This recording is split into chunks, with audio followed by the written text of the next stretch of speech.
ಡಾಲಾಯ್ತ್ ಅವರ ಸಾರಥ್ಯದಲ್ಲಿ the Friday times news. ಅಯೋಧ್ಯೆಯಲ್ಲಿ ರಾಮಮಂದಿರ ಆಗುತ್ತಿರುವುದು ಕಾಂಗ್ರೆಸ್ಗೆ ಹೊಟ್ಟೆಹುರಿ. ಪ್ರಮೋದ್ ಮುತಾಲಿಕ್. ಅಯೋಧ್ಯೆಯಲ್ಲಿ ಶ್ರೀರಾಮ ಮಂದಿರ ನಿರ್ಮಾಣವಾಗುತ್ತಿರುವುದನ್ನು ಕಾಂಗ್ರೆಸ್ನವರು ಸಹಿಸದೆ ಗಂಡಾಂತರ ನಿರ್ಮಾಣ ಮಾಡುವಂತಹ ಮತ್ತು ಪ್ರಚೋದನೆ ಕೊಡುವ ಹೇಳಿಕೆಗಳನ್ನು ನೀಡುತ್ತಿದ್ದಾರೆ ಎಂದು ಶ್ರೀರಾಮ ಸೇನೆ ಮುಖ್ಯಸ್ಥ ಪ್ರಮೋದ್ ಮುತಾಲಿಕ್ ಅವರು ಹರಿಹಾಯ್ದರು. ನಗರದಲ್ಲಿ ಬುಧವಾರ ಸುದ್ದಿಗಾರರೊಂದಿಗೆ ಮಾತನಾಡಿದ ಅವರು, ಕಾಂಗ್ರೆಸ್ ಮುಖಂಡ ಬಿಕೆ ಹರಿಪ್ರಸಾದ್ ಹೇಳಿಕೆ ಅತ್ಯಂತ ಖಂಡನೀಯವಾಗಿದೆ. ಅಯೋಧ್ಯೆಯಲ್ಲಿ ಶ್ರೀರಾಮ ಜನ್ಮಭೂಮಿ ಮಂದಿರ ನಿರ್ಮಾಣ ಆಗುತ್ತಿರುವುದಕ್ಕೆ ಹತಾಶರಾಗಿ ಈ ರೀತಿಯ ಹೇಳಿಕೆ ನೀಡುತ್ತಿದ್ದಾರೆ. ಗೋಧ್ರಾ ಮಾದರಿಯಲ್ಲೇ ಘಟನೆಯಾಗುತ್ತೆ ಎನ್ನುವುದು ಇವರಿಗೆಲ್ಲೋ ಮಾಹಿತಿ ಇದೆ. ಇವರಿಗೆ ಸಾಕ್ಷಿ ಸಿಕ್ಕಿದೆ. ಈ ಬಗ್ಗೆ ಅವರನ್ನು ಬಂಧಿಸಿ ವಿಚಾರಣೆ ಮಾಡಬೇಕು ಎಂದು ಆಕ್ರೋಶ ವ್ಯಕ್ತಪಡಿಸಿದರು. ಗೋಧ್ರಾ ಘಟನೆಯಲ್ಲಿ 57 ಜನರನ್ನ ಮುಸ್ಲಿಮರು ಜೀವಂತ ಸುಟ್ಟು ಹಾಕಿದ್ದಾರೆ. ಹಾಗಾದರೆ ಮುಸ್ಲಿಮರಿಗೆ ಕಾಂಗ್ರೆಸ್ನವರು ಪ್ರಚೋದನೆ ಕೊಡುತ್ತಿದ್ದಾರೆಯೇ ಅಥವಾ ಮುಂದೆ ಮುಸ್ಲಿಮರು ಮಾಡುವ ಕೆಲಸ ಹರಿಪ್ರಸಾದ್ ಅವರಿಗೆ ಗೊತ್ತಾಗಿದೆಯಾ ಅಥವಾ ಅವರೇ ಗಲಭೆಗೆ ಪ್ಲಾನ್ ಮಾಡಿರುವಂತಿದೆ? ಗೃಹ ಮಂತ್ರಿಗಳು ಕೂಡಲೇ ಬಿಕೆ ಹರಿಪ್ರಸಾದ್ ಅವರ ಹೇಳಿಕೆಗಳನ್ನು ಗಂಭೀರವಾಗಿ ಪರಿಗಣಿಸಿ ಕ್ರಮ ಕೈಗೊಳ್ಳಬೇಕು. ರಾಮ ಮಂದಿರ ಉದ್ಘಾಟನೆಯನ್ನ ಕಣ್ತುಂಬಿಕೊಳ್ಳಲು ಜನರು ಸಂತಸದಲ್ಲಿದ್ದಾರೆ. ಅದನ್ನ ಕಾಂಗ್ರೆಸ್ನವರು ಸಹಿಸಿಕೊಳ್ಳುತ್ತಿಲ್ಲ. ಮುಂದಿನ ದಿನಗಳಲ್ಲಿ ಏನಾದರೂ ಅಹಿತಕರ ಘಟನೆ ಸಂಭವಿಸಿದರೆ ಅದಕ್ಕೆ ಗೃಹ ಮಂತ್ರಿ ಹಾಗೂ ಸಿದ್ದರಾಮಯ್ಯ ಅವರೇ ಹೊಣೆಗಾರರಾಗುತ್ತಾರೆ ಎಂದು ಪ್ರಮೋದ್ ಮುತಾಲಿಕ್ ಅವರು ಹೇಳಿದರು. ಕಾಂಗ್ರೆಸ್ ಮುಖಂಡ ಬಿಕೆ ಹರಿಪ್ರಸಾದ್ ಅವರ ಹೇಳಿಕೆ ಅತ್ಯಂತ ಖಂಡನೀಯವಾದ್ದು.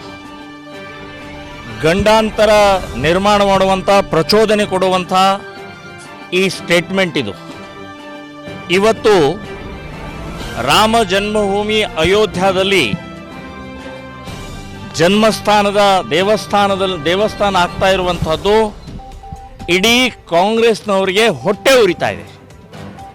ಹೊಟ್ಟೆ ಕಿಚ್ಚಿನಿಂದ ಹತಾಶರಾಗಿ ಈ ರೀತಿಯ ಹೇಳಿಕೆಗಳನ್ನು ಕೊಡ್ತಾ ಇದ್ದಾರೆ. ನಾನು ಈ ಸ್ಟೇಟ್ಮೆಂಟಿನ ಸಂಬಂಧಪಟ್ಟಾಗೆ ಗೃಹ ಮಂತ್ರಿಯವರಿಗೆ ಆಗ್ರಹ ಮಾಡ್ತಾ ಇದ್ದೀನಿ. ಗೋಧ್ರಾ ಮಾದರಿಯಲ್ಲೇ ಘಟನೆ ಆಗತ್ತೆ ಅಂತಂದ್ರೆ ಇವರಿಗೆಲ್ಲೋ ಮಾಹಿತಿ ಇದೆ. ಸೊ ಎಲ್ಲೋ ಒಂದು ಕಡೆ ಸಾಕ್ಷಿ ಸಿಕ್ಕಿದೆ, ಎಲ್ಲೋ ಒಂದು ಕಡೆ ಏನೋ ಒಂದು ಇವರು ಮಾಹಿತಿ ಸಿಕ್ಕಂಥದ್ದನ್ನು ಎನ್ಕ್ವೈರಿ ಮಾಡಬೇಕು, ಬಂಧನ ಮಾಡಿ ಎನ್ಕ್ವೈರಿ ಮಾಡಬೇಕು. ಯಾಕಂದರೆ ಗೋಧ್ರಾ ಘಟನೆ ಆಗಿದ್ದು 57 ಜನರ ಜೀವಂತ ಸುಟ್ಟು ಹಾಕಿದ್ದಾರೆ ಮುಸ್ಲಿಮರು. ಹಾಗಾದ್ರೆ ಮುಸ್ಲಿಮರಿಗೆ ಪ್ರಚೋದನೆ ಕೊಡ್ತಾ ಇದ್ದಾರಾ ಅಥವಾ ಮುಸ್ಲಿಮರು ಈ ಮಾಡ್ತಾ ಇರುವಂತಹದ್ದು ಎಲ್ಲೋ ಒಂದು ಕಡೆಗೆ ಹರಿಪ್ರಸಾದ್ ಅವರಿಗೆ ಗೊತ್ತಾಗಿದೆಯಾ ಅಥವಾ ಕಾಂಗ್ರೆಸ್ನವರೇ ಎಲ್ಲೋ ಒಂದು ಕಡೆಗೆ ಬೆಂಕಿ ಹಚ್ಚುವಂತ ಕೆಲಸ ಮಾಡ್ತಾ ಇದ್ದಾರೆ ಅಂತನ್ನುವಂತ ಸಂಶಯ ಬರ್ತಾ ಇದೆ. ಗೃಹ ಮಂತ್ರಿಗಳೇ ಇದನ್ನು ಗಂಭೀರವಾಗಿ ತಗೊಂಡು ಕೂಡಲೇ ಎನ್ಕ್ವೈರಿ ಮಾಡಬೇಕು ಅಂತನ್ನುವಂಥದ್ದನ್ನ ಹೇಳ್ತೇನೆ. ಮುಂದೆ ಏನಾದರೂ ಆದರೆ ಇದಕ್ಕೆ ಗೃಹ ಮಂತ್ರಿ ಸಿದ್ದರಾಮಯ್ಯನವರೇ ಕಾರಣಕರ್ತರಾಗ್ತಾರೆ ಅಂತನ್ನುವಂಥದ್ದು ಹೇಳ್ತಾ ಇದ್ದೀನಿ ನಾನು.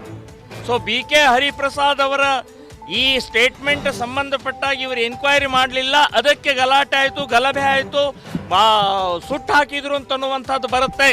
ಅದಕ್ಕೆ ಎನ್ಕ್ವೈರಿ ಮಾಡಿ. ಇದು ಒಂದು. ಇನ್ನು ಇಡೀ ದೇಶದಲ್ಲಿ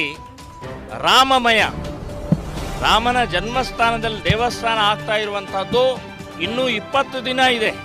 ಸೊ 20 ದಿನ ಇರೋಕ್ಕಿಂತ ಮುಂಚೆನೆ ಇಡೀ ದೇಶದ ಒಳಗಡೆಗೆ ಹಳ್ಳಿಗಳಲ್ಲಿ ಮನೆಗಳಲ್ಲಿ ಮಂತ್ರಾಕ್ಷತೆ ಮತ್ತು ಕಾಯ್ತಾ ಇದ್ದಾರೆ. ಎಲ್ಲರೂ ಕೂಡ ಆ ಮಂದಿರ ಉದ್ಘಾಟನೆದ ಅತ್ಯಂತ ಕುತೂಹಲದಿಂದ, ಆನಂದದಿಂದ 500 ವರ್ಷದ ನಂತರ ದೇವಸ್ಥಾನ ಆಗ್ತಾ ಇರುವಂತಹದ್ದನ್ನು ಕಾಯ್ತಾ ಇದ್ದಾರೆ. ಸೊ ಆನಂದ ವ್ಯಕ್ತಪಡಿಸ್ತಾ ಇದ್ದಾರೆ. ಅದನ್ನ ಇವತ್ತು ಈ ಕಾಂಗ್ರೆಸ್ನವರಿಗೆ ತಡ್ಕೊಳಕ್ಕಾಗ್ತಾ ಇಲ್ಲ. ಹೊಟ್ಟೆ ಉರಿತಾ ಇದೆ, ಹೊಟ್ಟೆ ಕಿಚ್ಚಾಗ್ತಾ ಇದೆ. ಸೊ ಆ ಹಿನ್ನೆಲೆಯಲ್ಲಿ ಈ ಸ್ಟೇಟ್ಮೆಂಟ್ ಕೊಟ್ಟಿದ್ದಾರೆ ಅಂತನ್ನುವಂಥದ್ದು ಹೇಳ್ತೀನಿ. ಮತ್ತು ರಾಜಕೀಯ ಮಾಡ್ತಾ ಇದ್ದಾರೆ ಅಂತನ್ನುವಂಥದ್ದು ಹೇಳ್ತಾ ಇದ್ದಾರಲ್ಲ, ರಾಜಕೀಯ ಅಲ್ಲ ಇದು ರಾಜಕೀಯ ಕಾರ್ಯಕ್ರಮ ಅಲ್ಲ, ಧಾರ್ಮಿಕ ಕಾರ್ಯಕ್ರಮನೇ ಇದೆ. ಅಲ್ಲಿ ಅತ್ಯಂತ ಶಾಸ್ತ್ರೋಕ್ತವಾಗಿ ಮೂರ್ತಿ ಪ್ರತಿಷ್ಠಾಪನೆ ಆಗತ್ತೆ. ಸೊ 5 ಜನ ಬಹಳ ವಿದ್ವಾನ್ರನ್ನು, ಅಲ್ಲಿ ಪುರೋಹಿತರನ್ನು, ಅರ್ಚಕರನ್ನು ತಂದಿದ್ದಾರೆ. ಸೊ ಅವ್ರ ಕಡೆಯಿಂದ ಅಲ್ಲಿ ಪ್ರತಿಷ್ಠಾಪನೆ ಆಗತ್ತೆ ವಿನಃ ಇನ್ಯಾವುದೇ ರಾಜಕೀಯ ವ್ಯಕ್ತಿಗಳ ಕಡೆಯಿಂದ ಅಲ್ಲ ಅನ್ನೋದನ್ನು ಕಾಂಗ್ರೆಸ್ನವರಿಗೆ, ಬಿಕೆ ಹರಿಪ್ರಸಾದ್ ಅವರಿಗೆ, ಮಾನ್ಯ ಸಿದ್ದರಾಮಯ್ಯನವ್ರಿಗೂ ಕೂಡ ಗಮನಕ್ಕೆ ತರ್ತಾ ಇದ್ದೀನಿ ನಾನು. ಸೊ ಇನ್ನು ನೀವು ಎಲ್ಲಿ ಬೇಕಾದರೂ ರಾಮನ ಪೂಜೆ ಮಾಡಿ, ನಿಮ್ಮ ಮನೆಯಲ್ಲೇ ಇದೆ ಅಥವಾ ನಿಮ್ಮ ಊರಿನಲ್ಲೇ ರಾಮ ಮಂದಿರಗಳಿದ್ದಾವೆ ಅಂತನ್ನುವಂಥ ಹೇಳಿಕೆಯನ್ನು ಕೊಡ್ತಾ ಇದ್ದಾರೆ. ನಾನು ಹೇಳೋದು, ರಾಮನ ದೇವಸ್ಥಾನಗಳಲ್ಲಿ ಪೂಜೆ ಆಗೇ ಆಗತ್ತೆ, ನೀವು ಹೇಳೋ ಅವಶ್ಯಕತೆ ಇಲ್ಲ. ಆದರೆ ಜನ್ಮಸ್ಥಾನ ಇದೆ, ಅದು ಅಯೋಧ್ಯ, ಇದು ಜನ್ಮಸ್ಥಾನದ ದೇವಸ್ಥಾನ. ಅದು 500 ವರ್ಷ ಹೋರಾಟ ಮಾಡಿದ್ದೀವಿ, 500 ವರ್ಷ ರಕ್ತ ಚೆಲ್ಲಿದ್ದೀವಿ, 500 ವರ್ಷ ಲಾಠಿ ಏಟು ತಿಂದಿದ್ದೀವಿ ಸ್ವಾಮಿ. ಅದೇ ಆ ಜನ್ಮಸ್ಥಾನಕ್ಕಾಗಿ ಬಾಬರ್ನಂದು ಹಿಡಿದು 70 ಯುದ್ಧಗಳಾಗಿದ್ದಾವೆ, 3 ಲಕ್ಷ ಜನರ ಬಲಿದಾನ ಆಗಿದೆ. ಸೊ ಅಂಥ ಪವಿತ್ರ ಪುಣ್ಯ ಕ್ಷೇತ್ರ ಹೋರಾಟ ಮಾಡಿ ಗೆದ್ದು ನಾವು 22ನೇ ತಾರೀಕು ಪ್ರಾಣ ಪ್ರತಿಷ್ಠಾಪನೆ ಮಾಡಿ ಶಾಸ್ತ್ರೋಕ್ತವಾಗಿ ವೈಜ್ಞಾನಿಕವಾಗಿ ಅಲ್ಲಿ ಪೂಜೆ ನಡೆಯುವುದಿದೆ. ಸೊ ಅಂಥ ಆನಂದದ ಸಮಯದಲ್ಲಿ ಕೈ ಜೋಡಿಸೋದು ಬಿಟ್ಟು ನೀವು ವ್ಯತಿರಿಕ್ತವಾಗಿ ಮಾತನಾಡ್ತಾ ಇರುವಂಥದ್ದು. 2 ತಿಂಗಳ ಹಿಂದೆ ಈ ಮಹಾರಾಷ್ಟ್ರದ ಇನ್ಯಾರೋ ಒಬ್ಬರು ಮಾತಾಡಿದ್ರು, ಇದೇ ಮಾದರಿಯಲ್ಲೇ ಮಾತಾಡಿದರು. ನನಗೆ ಡೌಟ್ ಇದೆ, ಕಾಂಗ್ರೆಸ್ನವರೇ ಎಲ್ಲೋ ಒಂದು ಕಡೆ ಯೋಜನೆ ಮಾಡ್ತಾ ಇದ್ದಾರೆ, ಗಲಭೆಗೆ ಪ್ಲ್ಯಾನಿಂಗ್ ಮಾಡ್ತಾ ಇದ್ದಾರೆ ಅಂತ ಅನಿಸ್ತಾ ಇದೆ. ಆದರೆ BK ಹರಿಪ್ರಸಾದ್ ಅವರನ್ನಂತೂ ಎನ್ಕ್ವೈರಿ ಮಾಡಬೇಕು ಅಂತಕ್ಕಂಥದ್ದು ಆಗ್ರಹ. ಹುಬ್ಬಳ್ಳಿ ಘಟನೆ ಕೂಡ ಅತ್ಯಂತ ಖಂಡನೀಯವಾದ. 30 ವರ್ಷದ ಹಿಂದಿಂದು ಆಯಿತು, ನೀವು ಫೈಲ್ ಕ್ಲೋಸ್ ಮಾಡಬೇಕು ಅಂತೇಳಿ ಏನಾದರೂ ಸೂಚನೆ ಬಂದಿದ್ದರೆ ಅದಕ್ಕೊಂದು ರೀತಿ ಇದೆ, ಅದಕ್ಕೊಂದು ಪದ್ಧತಿ ಇದೆ, ಮಾನವೀಯತೆ ಇದೆ. ಇವತ್ತು ಇಡೀ ದೇಶದಲ್ಲಿ ರಾಮನಮಯ ವಾತಾವರಣ ಇರುವಂಥ ಸಮಯದಲ್ಲಿ ರಾಮ ಸೇವಕರ ಬಂಧನ ಮಾಡುವಂಥದ್ದು ಭಯ ಸೃಷ್ಟಿ ಮಾಡ್ತಾ ಇದ್ದಾರೆ. ಯಾರೂ ಅಯೋಧ್ಯೆಗೆ ಹೋಗಬಾರ್ದು ಅನ್ನುವಂಥ ಭಯದ ವಾತಾವರಣವನ್ನು ಸೃಷ್ಟಿ ಮಾಡ್ತಾ ಇದ್ದಾರೆ. ಅದರ ಬಗ್ಗೆ ಮಾತನಾಡಬಾರ್ದು ಅಂತನ್ನುವಂಥ ಭಯ ಮಾಡ್ತಾ ಇದ್ದಾರೆ. ಸೊ ಅದಕ್ಕೊಂದು ಸಿಸ್ಟಮ್ ಇತ್ತು, ಅವರಿಗೆ ಕರೆದು ಎಂಕ್ವೈರಿ ಮಾಡ್ಬೋದಾಗಿತ್ತು. ಕೂಡಲೇ ಅವರನ್ನು ರಾತ್ರೋರಾತ್ರಿ ಅರೆಸ್ಟ್ ಮಾಡಿ ಒಳಗಡೆ ಹಾಕೋದು. 60 ವಯಸ್ಸು ಮೇಲ್ಪಟ್ಟಂಥವ್ರು ಇದ್ದಾರೆ, ಈಗ 70-80 ವಯಸ್ಸಿನವ್ರು ಇದ್ದಾರೆ, BP ಶುಗರ್ಗಳೆಲ್ಲ ಇದ್ದಾವೆ. ಸೊ ಅಂಥವ್ರನ್ನ ಏನು ಪಾಪ ಮಾಡಿದ್ದಾರೆ? ಏನು ಭಯೋತ್ಪಾದನೆ ಕೃತ್ಯ ಮಾಡಿದಾರಾ? ಏನು ಬಾಂಬ್ ಹಾಕಿದಾರಾ? ದೇಶದ್ರೋಹಿ ಕೆಲಸ ಮಾಡಿದಾರಾ? ಹೌದ್ರೆ ರಾಮನ ಸಲುವಾಗಿ ನಾವು ಹೋರಾಟ ಮಾಡಿದ್ದೇವೆ, ನಮ್ಮೇಲೂ ಕೇಸ್ಗಳಿದ್ದಾವೆ. ಇಡೀ ದೇಶದಲ್ಲಿ ಲಕ್ಷಾಂತರ ಜನ ಹೋರಾಟ ಮಾಡಿದಂಥವ್ರನ್ನ ಎಲ್ಲರನ್ನೂ ಅರೆಸ್ಟ್ ಮಾಡ್ತೀರಿ, ಮಾಡಿ ನೋಡಿ ತಾಕತ್ತಿದ್ರೆ. ಸೊ ಈ ರೀತಿ ಭಯದ ವಾತಾವರಣ ಸೃಷ್ಟಿ ಮಾಡಿ 30 ವರ್ಷದ ಹಿಂದಿಂದ ಕೆದಕಿ ಮತ್ತೆ ಅದನ್ನು ಅರೆಸ್ಟ್ ಮಾಡುವಂಥ ಪ್ರವೃತ್ತಿ. ಇನ್ನು ಒಬ್ಬರನ್ನ ಅರೆಸ್ಟ್ ಮಾಡಿದರೆ ಬಸ್ ಸಾಕು, ಇನ್ನು ಒಬ್ಬರನ್ನ ಅರೆಸ್ಟ್ ಮಾಡಿ ಇಡೀ ಕರ್ನಾಟಕ ಹೊತ್ತಿ ಉರಿಯುತ್ತೆ ಅಂತ ಅನ್ನುವಂಥದ್ದು ನಾನು ಎಚ್ಚರಿಕೆಯನ್ನು ಕೊಡ್ತಾ ಇದ್ದೀನಿ.